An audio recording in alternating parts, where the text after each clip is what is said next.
Thanks for joining us. And today we're going to talk about how to improve your Kriya Yoga practice instantly.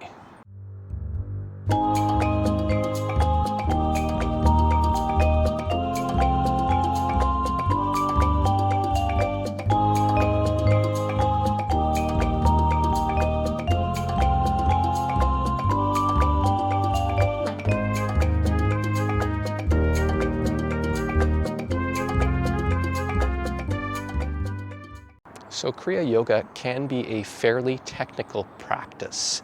It has many elements that are put together. You've got Kriya Pranayam, you've got Om Japa, you've got Shambhavi Mudra, and other techniques that often when students are putting these together, they get bogged down in the technicality of it.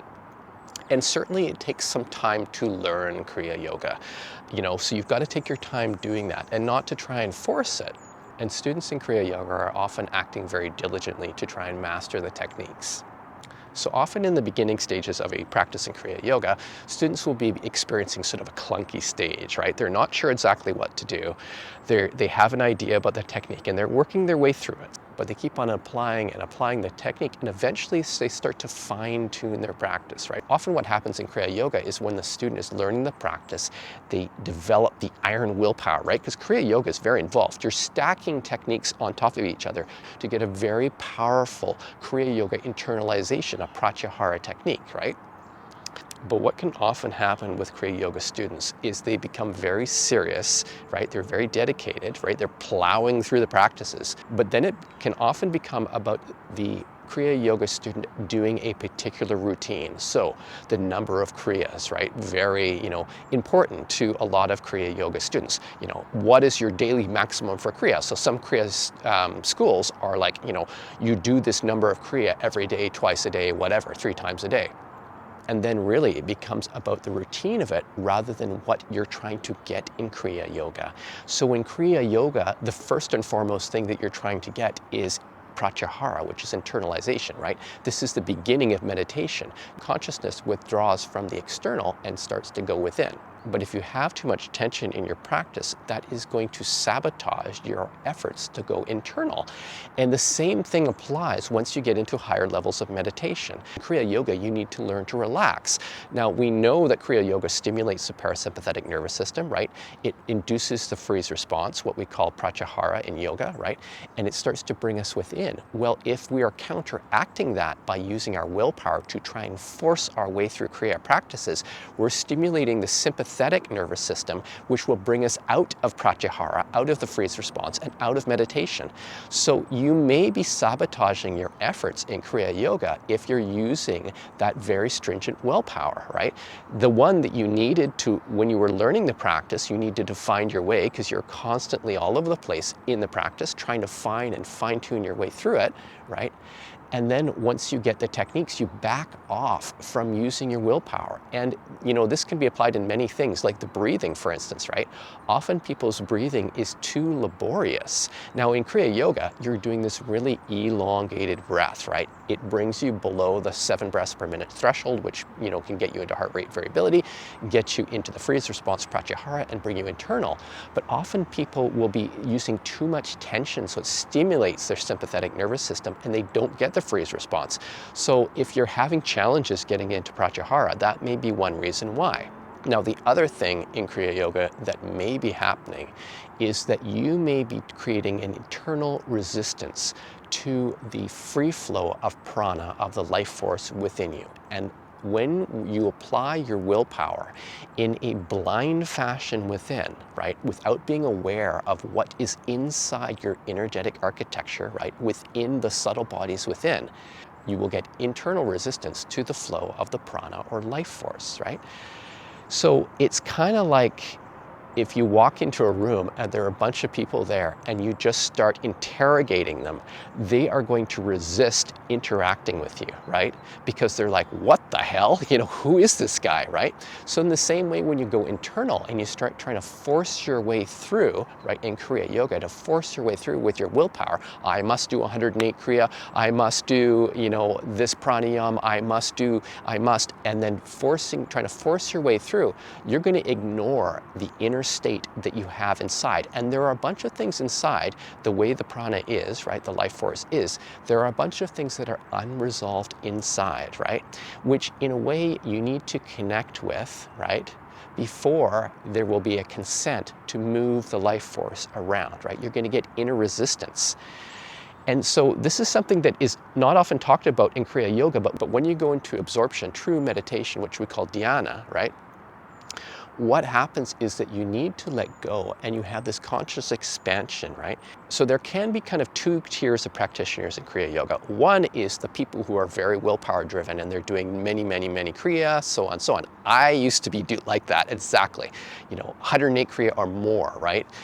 Per day, driving, doing the practices, getting into pratyahara, and then being stuck in the state of dharana, which is concentration, right? So often people will talk about the void, right? Where you're just sort of sitting there and nothing's happening. Your consciousness hasn't expanded, you're internalized, but nothing's happening because you're expecting things to happen. You're trying to use your left brain, if you will, to deal with a right brain process, right? So to reference Forrest Knudsen, right, who talks about that, you're trying to use your left brain, your thinking brain, your symbol-based brain to deal with what your right brain, your spatially oriented brain, needs to deal with, that expansion. You can't get the expansion without shifting away from directing things with your willpower. You need to open yourself up. So often you get that type of practitioner that is very willpower driven. But what they need to learn when they go into absorption, right, and into samadhi is letting go, opening up, to merging with what comes in one's meditation. So often when Kriya yogis finish their techniques and go into that state of stillness and they want to be going into deeper states, absorption and samadhi, they're not sure what to do, right? There isn't particular guidance in Kriya yoga around that, although many teachers have shared some of the things that have worked for them. But fortunately, there is a very simple and effective practice from Taoist internal alchemy that we utilize at Modern Kriya, our website modernkriya.com, which is perfect for this process. And this practice is a very old, tried and true practice called the inner smile. Now, the inner smile, I've talked about it in other videos. Now, the inner smile is a very powerful practice, but it is very, very simple. If you look at a baby or a small child smiling with a true smile, you're often struck by it, right? It has a potency to it, right? It's very powerful. It is this unconditional acceptance, right? Often it's this pure love that's coming through, right? Their smile. And often when we see a child smiling like that, we're struck by it. We're like, oh my God, that child is so cute. Or, oh, that child, oh, you just feel the love starting to resonate within. So the inner smile leverages that process of complete acceptance and it turns it within. And consequently, when it turns it within, it starts to open things up. It starts to open up your inner space. When things start to open up within you, things start to happen spontaneously. And in Kriya Yoga, when you apply the inner smile, you will start to see results in your practice instantly. Now, how to do the inner smile? Now, you can begin by putting a smile on your face, right? Just smiling, and immediately as you smile, you may feel yourself start to relax, right? That's the first step. You're calming your body, you're relaxing your body. You smile. Then you can use that smiling energy, if you will, and you can bring it to your eyes. You bring that smile into your eyes. When you start to feel the smile in your eyes, then you bring the smile down to your heart. Just allowing it to expand, right? And bring the smile down into the lower part of your body, your solar plexus area, which often holds undue tension, right? And restricts your ability to breathe fulsomely. You smile into that. You smile into your lower body, into your abdomen. Smiling through the entire core of your body. Smiling into your limbs. Smiling into your head. Now, if you do that process and you develop your skills with it, what you will start to feel is things start to open up internally. These sort of energetic tensions, if you will, that we unconsciously have throughout entire body, our entire subtle body's energy system and so on, will start to relax, right? And when we do our Kriya Yoga practice, things start to spontaneously happen. So the Kriya Pranayama, right? You're going up and down your spine, right? If you are smiling through your practice, you will start to notice some very subtle things. For instance, in the chakras, right? So you may have been previously oblivious to the subtle energies within.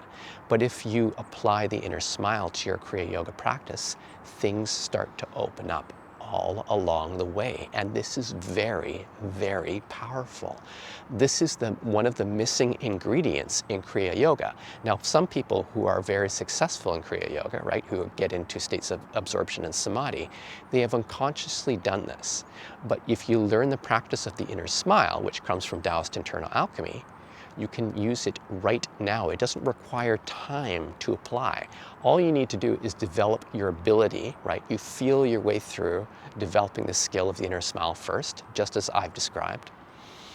And you apply that in your practice of Kriya Yoga, and you will start to notice changes in your Kriya Pranayama, etc. if you're doing the first chapter or the first initiation of Kriya, right? And then when you're sitting in stillness, and doing, just nothing, you smile into that. Whatever comes up in your Kriya Yoga practice, you smile into, because things, when you open the door, the inner smile is like an invitation saying, let's open up and see what emerges, right? We're not trying to repress things and push them down, because absorption and samadhi are about merging with what comes up within, right? And one becomes absorbed in that feeling. And when you do the inner smile, when you relax into those things that emerge, you will start to become absorbed in them, right? So this is a very, very powerful practice that you can apply to Kriya Yoga and get profound results. And if you have been sort of stuck in plateau in Kriya Yoga, and lots of people are, they go into the void and then like, what am I doing here? Nothing is happening, right? I don't know what to do. If you use the inner smile within it and things start to happen, start to open up, you merge with them, your absorption will expand. You will move towards samadhi, into these higher states of awareness, right? And if you start to apply the inner smile in all aspects of yourself, you will find that meditative process, the conscious expansion, the inner resolution, all of that stuff will start to happen. You will start to, as some have said, spiritualize your life. You're helping to resolve internal conflict within. And you start to apply that. It creates this harmony in your practice and harmony in your life. So if you have any questions about this video, feel free to send me an email at info@modernkriya.com. Also check our website at modernkriya.com and our YouTube channel. So thanks for joining us, and we will see you next time.